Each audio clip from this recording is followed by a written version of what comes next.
प्यारे बच्चों नमस्कार। ग्लोब के अगले भाग में आपका स्वागत है। आज हम पृथ्वी पर देशांतर रेखाओं के बारे में पढ़ेंगे, यानी कि लॉन्गिट्यूड के बारे में पढ़ेंगे। लॉन्गिट्यूड पृथ्वी के ऊपर से नीचे की ओर खींची गई रेखाओं को कहते हैं। जैसे ये आप रेखाएं देख रहे हो, यहाँ से लेके ऊपर से नीचे यानी कि उत्तरी ध्रुव से लेके दक्षिणी ध्रुव तक जो रेखाएं खींची गई है या कल्पित की गई है, खींची तो कोई रेखा गई भी नहीं है पृथ्वी के ऊपर, जो हमें दिखाई नहीं देती है कभी भी, तो ये कल्पित की गई है, मानी गई है। और इन्हीं रेखाओं को ऊपर से नीचे जो उत्तरी गोलार्ध से दक्षिणी गोलार्ध को मिला रही हैं, इनको हम देशांतर रेखाएं कहते हैं। जो देशांतर रेखाएं आप देख रहे हो, ये समानांतर नहीं होती हैं। ये विषुवत रेखा पर सबसे ज़्यादा दूरी रखती है। ये विषुवत रेखा ये है, जिसके बारे में हमने पिछले भाग में पढ़ा था। विषुवत रेखा पर इनकी सबसे ज़्यादा दूरी होती है, और यह जो दूरी होती है वो होती है 111.32 किलोमीटर। और अक्षांश रेखाओं के बीच की दूरी होती थी जो 1 डिग्री के अंतराल पे, वो थी 111 किलोमीटर। जबकि विषुवत रेखा पर दो देशांतर रेखाओं के बीच की यानी कि 1 डिग्री के अंतर पर 111.32 किलोमीटर का अंतर आता है। 1 डिग्री पर 1 डिग्री देशांतर अगर हम घूम जाएंगे तो इसका मतलब पृथ्वी पर हमने 111.32 किलोमीटर की दूरी को तय कर लिया है। ये जो दूरी है वो विषुवत रेखा के ऊपर ही होती है। उसके बाद में जैसे जैसे उत्तरी ध्रुव की ओर जाते हैं, ये देखिए, जैसे जैसे हम उत्तरी ध्रुव की ओर बढ़ रहे हैं वैसे वैसे इनकी जो दूरी है वो कम होती जा रही है, और अंत में जा कर के दक्षिणी ध्रुव पर एक बिंदु बन जाती है। ऐसे ही यही स्थिति दक्षिण की तरफ होती है। दक्षिण में भी इनकी दूरी कम होती चली जाती है, ये देखो, बिल्कुल कम होती चली जाती है, और ये नीचे जा कर के अंत में ये देखो एक बिंदु के ऊपर मिल जाती है। ये देखिए, ये रेखाई और इधर से ये रेखाई, ये दोनों की दोनों एक बिंदु पर जा कर के मिल जाती है। तो ये रेखाएं देशांतर रेखाएं जो वो समानांतर नहीं है। अक्षांश रेखाएं समानांतर थी। अब बात करते हैं कि इनकी संख्या कितनी है। 0 डिग्री से जैसे ऊपर की ओर अक्षांश रेखाओं की बात की थी हमने, तो 0 डिग्री से ऊपर की ओर उत्तरी अक्षांश रेखाएं, नीचे की ओर दक्षिणी अक्षांश रेखाएं थी। वैसे ही पृथ्वी के ऊपर ग्रीनविच वेधशाला के पास से एक देशांतर रेखा को मुख्य देशांतर रेखा मान लिया गया है। प्रधान देशांतर रेखा या प्रधान याम्योत्तर रेखा, इनका दूसरा नाम याम्योत्तर रेखाएं भी है। देशांतर रेखाओं को ही याम्योत्तर रेखाएं कहते हैं। आइए हम आपको वो दिखाते हैं। 0 डिग्री देशांतर, जो कि लंदन के पास ग्रीनविच वेधशाला से गुजरती है। यहाँ पे आप लंदन देख रहे हो। इस लंदन के पास से जो रेखा आती है, ऐसे ये जो रेखा आ रही है, ये 0 डिग्री देशांतर है, जो कि इस ग्लोब पर दिखाई नहीं गई है।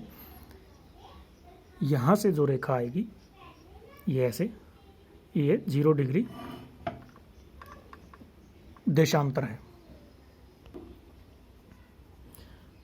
लंदन में ग्रीनविच वेधशाला के पास से गुजरने वाली याम्योत्तर रेखा को, यानी कि जो उत्तरी ध्रुव से दक्षिणी ध्रुव की ओर जाती है, इसको सभी देशों ने मिलकर के 0 डिग्री मान लिया। और यही जो 0 डिग्री देशांतर है, इसी से किसी भी देश के समय का निर्धारण होता है। अर्थात यहाँ पर अगर 12 बजे हो तो दूसरे स्थानों पर अलग अलग समय होगा।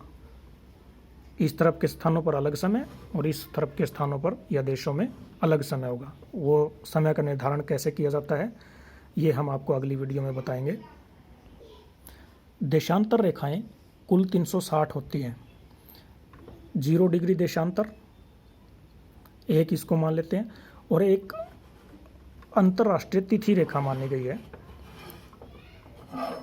ये भी प्रमुख देशांतर रेखा है। एक प्रमुख देशांतर रेखा हो गई हमारी 0 डिग्री देशांतर, जिससे समय का निर्धारण करते हैं, और एक ये अंतर्राष्ट्रीय तिथि रेखा है, ये वाली। और ये जो अंतर्राष्ट्रीय तिथि रेखा है, पूरी पृथ्वी के ऊपर कल्पित सभी रेखाओं में से एक यही रेखा है जो टेढ़ी है, जिसको 5 स्थानों से टेढ़ा कर दिया गया है। 8 स्थानों पर यह मुड़ती है ऐसे, 8 स्थानों पर यह मुड़ जाती है ऐसे, यानी कि इसको किसी भी देश के बीच से नहीं गुजारा गया है। वो इसलिए नहीं गुजारा गया है कि इससे हम तिथि का निर्धारण करते हैं, डेट का निर्धारण करते हैं, यानी कि पृथ्वी के इस तरफ कुछ और डेट होती है और इस तरफ कुछ और डेट होती है। यह तिथि निर्धारण कैसे होता है यह हम आपको अगली वीडियो में बता देंगे। अब बात आती है कि कुल देशांतर रेखाएं कितनी होती है।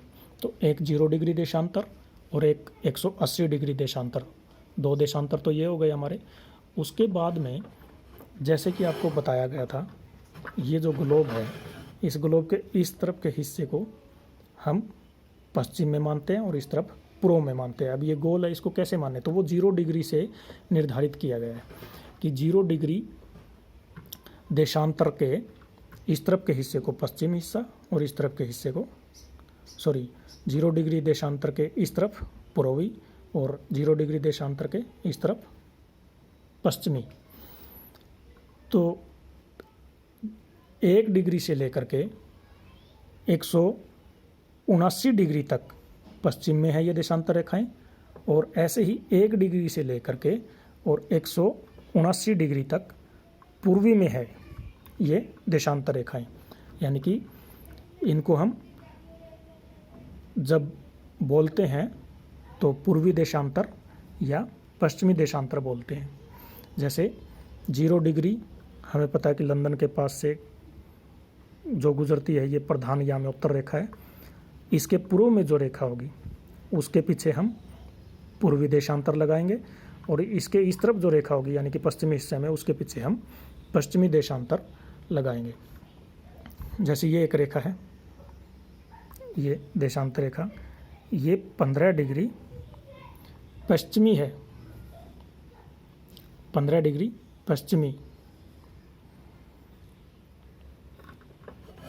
जैसे ये देखिए, आप यहाँ पर देख रहे हो, इसमें लिखा गया है अगर वेस्ट में है, पश्चिमी में है, तो उसके पीछे ये जो रेखा है ये 45 डिग्री वेस्ट में है, तो 45 डिग्री पश्चिमी देशांतर, 45 डिग्री पश्चिमी देशांतर। ऐसे ही इसको अगर हम घुमाएं और एक 45 डिग्री हमें ईस्ट में भी मिलेगा, ये रहा यहाँ पे, ये देखो, ये जो है 45 डिग्री ईस्ट, यानी कि ये देशांतर 0 डिग्री देशांतर के ईस्ट में है, 45 डिग्री ईस्ट में है, इसलिए इसको 45 डिग्री ईस्ट लिखा गया। ऐसे ही ये 60 degree east, 75 degree east, 90 degree east, ऐसे करते करते, और ये 165 डिग्री ईस्ट, और यहाँ पर 180 डिग्री ईस्ट से पहले 179 डिग्री ईस्ट, इस तरफ से आ गए हम ईस्ट पूर्वी हिस्से से, और अगर उधर से आए पश्चिमी हिस्से से तो भी 179 डिग्री वेस्ट। अब 180 डिग्री जो है उसके पीछे हम न तो ईस्ट लिखेंगे न ही वेस्ट लिखेंगे, क्योंकि ये एक ही लाइन है, इसलिए 180 डिग्री देशांतर को हम 180 डिग्री देशांतर ही लिखते हैं। अब एक मुख्य बात और जान लेते हैं कि 2 देशांतर के बीच की दूरी को हम गोरे नाम से जानते हैं, GORE, गोरे। और सबसे ज़्यादा जो देशांतर के बीच में दूरी होती है वो होती है विषुवत रेखा के ऊपर, और यह होती है किसी भी अगर 1 डिग्री देशांतर हम घूम जाएं तो 111.32 किलोमीटर की दूरी हम तय कर लेते हैं। यानी कि पृथ्वी अपने अक्ष पे अगर 1 डिग्री घूमती है तो वह 111.32 किलोमीटर की दूरी को तय कर लेती है। 2 डिग्री घूमने में कितनी दूरी तय करेगी, 111.32 को हम 2 से गुणा करके निकाल सकते हैं। ऐसे ही अगर वो 90 डिग्री घूम जाती है तो कितनी दूरी तय करेगी, 111.32 को हम 90 से गुणा करके निकाल लेते हैं, और यह दूरी विषुवत रेखा के ऊपर की आएगी। तो ठीक है प्यारे बच्चों, आगे हम मिलेंगे अगली वीडियो में, जिसमें हम सीखेंगे कि समय का निर्धारण कैसे किया जाता है। धन्यवाद। लेकिन उससे पहले जाने से पहले हम आपको देशांतर रेखाओं का एक अलग से चित्र दिखाना चाहेंगे। ये देखिए, ये जो चित्र है आप देशांतर रेखाओं का देख रहे हो, और इसमें आपको स्पष्ट पता चल रहा है कि ये सभी की सभी देशांतर रेखाएं ऊपर जाकर के एक बिंदु पर मिलती है, यानी कि उत्तरी ध्रुव पर, और ऐसे ही ये नीचे की तरफ भी मिलती है। यहाँ दिखाई नहीं दे रहा है क्योंकि पृथ्वी अपने अक्ष पर 23.5 डिग्री झुकी हुई है, तो वो हिस्सा यहाँ से दूसरी साइड रह गया है।